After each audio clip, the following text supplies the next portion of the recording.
से बात करना स्टार्ट कर देगी। वो उम्र है साहब, वो उम्र है। उस उम्र में जब कोई पहुंचता है तो स्वाभाविक स्थिति होती है मन स्थिति।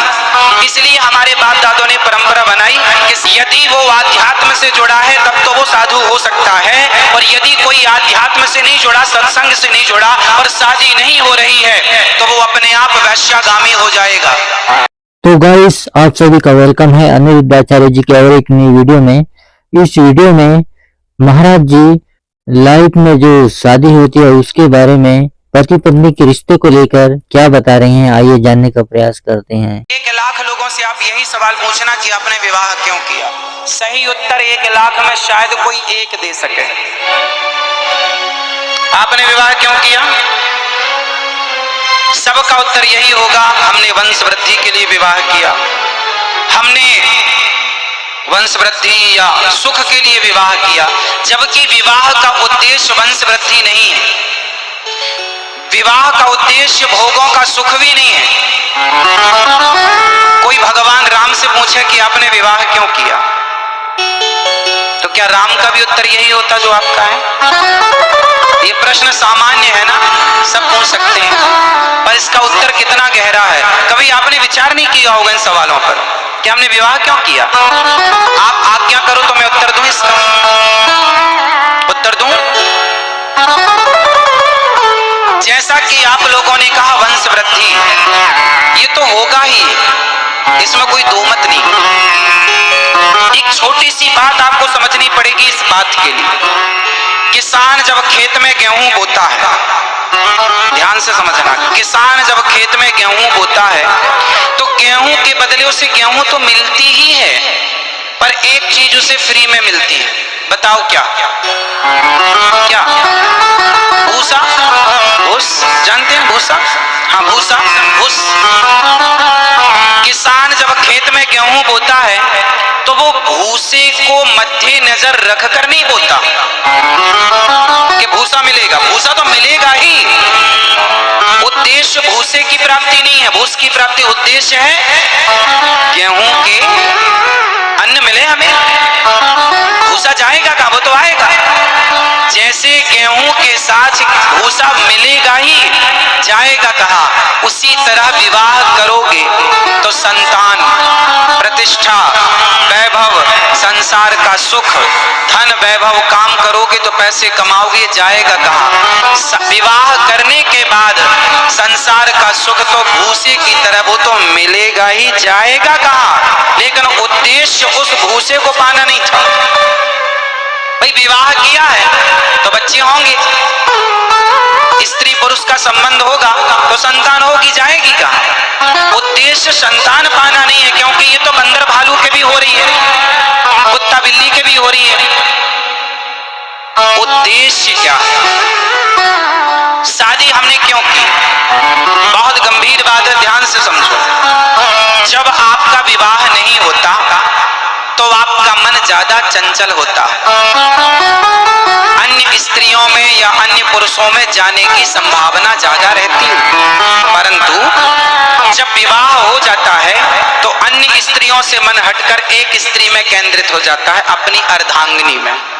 तो आपकी पत्नी पहला काम तो ये करती है कि आपके मन को कंट्रोल करती है। अभी 17 जगह मन जा रहा था, अब 17 जगह से मन हटकर सिर्फ आपकी एक स्त्री में लग गया और एक पुरुष में लग गया। आप किसी लड़की का विवाह ना करो, 17 लड़के से बात करना स्टार्ट कर देगी। वो उम्र है साहब, वो उम्र है। उस उम्र में जब कोई पहुंचता है तो स्वाभाविक स्थिति होती है मन स्थिति। इसलिए हमारे बाप दादों ने परंपरा बनाई कि समय पर विवाह हो जाए, क्योंकि समय पर आप अपने मन को कंट्रोल कर लें। तो जो आपका 17 जगह मन जा रहा था वो सब जगह से मन हटकर एक स्त्री और एक पुरुष में लग गए। अब आप उसमें लग गए, मतलब आपके मन को कंट्रोल करने में आपकी पत्नी या आपका पति आपका सहायक है या नहीं? बोलो हाँ, बोलो हाँ। आपकी पत्नी या आपका पति आपके मन को कंट्रोल करने में आपका सबसे बड़ा सहयोगी है। तो आपके मन को जब अपनी पत्नी और पति में लगा, फिर आप दोनों ने क्या किया? संसार का सुख देखा, भोगा, कितना मजा है, कितना सुख है, अनुभव लिया। उसके बाद क्या हुआ? आपको संतान हो गई, फिर आपने बच्चे से प्यार किया, बच्चे को पढ़ाया लिखाया, तो आप क्या था? जो 17 जगह मन था, अब आप एक जिम्मेदार हो गए कि पत्नी है, जिम्मेदारी है, माँ है, जिम्मेदारी है, बाप है, बेटा है, पढ़ाना लिखा, एक जिम्मेदार आप मैच्योर होते गए। पढ़ाई लिखाई करके आप बच्चों को योग्य बनाते हैं, मतलब आपका मन संसार में ना लगे, विश्व। आप किसी आदमी का सुनो, किसी लड़के का मेरठ में विवाह ना होता हो, और यदि वो सत्संगी नहीं, यदि सत्संगी है तब तो वो साधु हो सकता है, समझो। यदि वो आध्यात्म से जुड़ा है तब तो वो साधु हो सकता है, और यदि कोई आध्यात्म से नहीं जुड़ा, सत्संग से नहीं जुड़ा, और शादी नहीं हो रही है, तो वो अपने आप वैश्यागामी हो जाएगा। बोलो हाँ, बोलो हाँ, वो वैश्यागामी हो जाएगा। वो वैश्यागामी ना हो इसलिए विवाह करा दिया जाता है। तो तुम्हारी पत्नी तुम्हारे मन को कंट्रोल करने में सहायक है, तुम्हारा पति तुम्हारे मन को कंट्रोल करने में सहायक है। तुम्हारा मन यहाँ वहां जाएगा, समाज में बदनामी होगी, तुम्हारा अपयश बढ़ेगा, अपयश ना हो इसलिए तुम्हारी पत्नी सहायक है। फिर दोनों पति पत्नी मिलकर, हमारे यहाँ जब भी यज्ञ होता है तो यज्ञ का अधिकार गृहस्थ को है। बोलो हाँ, यदि आपकी पत्नी नहीं है तो आपको यज्ञ में बैठने नहीं मिलेगा। बोलो हाँ। हाँ, जब राम का यज्ञ हुआ, भगवान राम ने यज्ञ किया, उस यज्ञ में जब माता सीता वनवास में थी तो राम से कहा गया वशिष्ठ जी के द्वारा आप यज्ञ नहीं कर सकते, पहले सीता को लाओ। राम बोले कैसे लाएं, वो तो वनवास में है। तो फिर क्या करें? फिर स्वर्ण की सीता बनाई गई। बोलो हाँ, सोने की, बोलो हाँ, सीता बनाई गई, बगल में बिठाई गई, और सोने की सीता के बगल में बैठकर राम ने अपना यज्ञ पूरा किया। मतलब आपकी पत्नी आपके यज्ञ में, आपके पूजा में, हवन में और भगवत प्राप्ति में सबसे बड़ी सहायक है। तो हमने विवाह क्यों किया? ताकि हमें यज्ञ का अधिकार मिल सके, ताकि हमें यज्ञ का, जोर से, आपका विवाह नहीं हुआ तो आप यज्ञ के अधिकारी नहीं हैं, या फिर आपको संत होना चाहिए तब आपको अधिकार मिलेगा। आप संत नहीं हैं, आप गृहस्थ नहीं हैं, तो आपको यज्ञ का अधिकार नहीं है। ब्रह्मचारी बच्चों को यज्ञ में नहीं बैठने दिया जाता, तो अपने माँ बाप को लाओ। बात सही है या गलत है?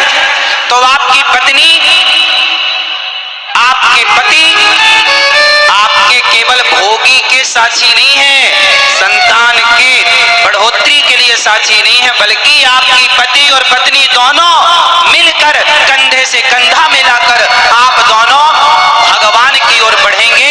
भगवत प्राप्ति में हमारी पत्नी और हमारा पति सहयोगी है, इसलिए दोनों को भगवान की शरण में जाना चाहिए, दोनों को कीर्तन करना चाहिए, दोनों को समय निकालकर कीर्तन करना चाहिए। यही गृहस्थ धर्म है। और द्वार पे आए अतिथि तो भरपेट भोजन कराओ, द्वार पे आए जीव जंतु, कुत्ता आए तो रोटी खिलाओ, आखिरी गाय आए तो रोटी खवाओ, चींटी को दाना डालो, पक्षियों को पानी रखो छत पर। ये गृहस्थों का धर्म। सत्य बोलो, दया रखो, दोनों पति पत्नी भगवान का कीर्तन करो, सेवा करो संत समाज की, दीन दुखियों की। ये गृहस्थ धर्म, इतना मस्त गृहस्थ धर्म है साहब, यदि निभ जाए तो। इसलिए गृहस्थों के घर भगवान पैदा भये, संतों के घर भगवान पैदा ना भये। दशरथ कौशल्या जी की गृहस्थी में राम प्रकट हो गए, वसुदेव देवकी की गृहस्थी में भगवान श्री कृष्ण पैदा हो गए। गृहस्थी 4 आश्रम होते हैं, ब्रह्मचर्य, गृहस्थ, वानप्रस्थ, संन्यास। इन चारों में सर्वश्रेष्ठ आश्रम होता है गृहस्थ आश्रम। पर जब ठीक से चले तब। तुम पत्नी को दिन भर मारो, दिन भर डांटो, दिन भर गालियां दो, ये गृहस्थों के लक्षण नहीं है। नारी का सम्मान करो, नारी का लक्ष्मी की तरह आदर करो। पुरुष को अपने पति की आज्ञा भगवत आज्ञा है ये मानकर चलो। पत्नी को कभी रुलाओ मत, सताओ मत। अपने घर की गृहिणी को सदा खुश रखो और भोग विलास से मन हटाओ और गोविंद में लगाओ, वरना तुम 90 साल के हो जाना, 95 के हो जाना, 99 के हो जाना, तो भी तुम अपने भोगों पर कंट्रोल ना कर पाओगे। तुम्हारी इच्छाएं, तुम मर जाओगे, जिस दिन तुम मरोगे उस दिन भी तुम्हारा मन तुम्हें भोगों की ओर ले जाएगा।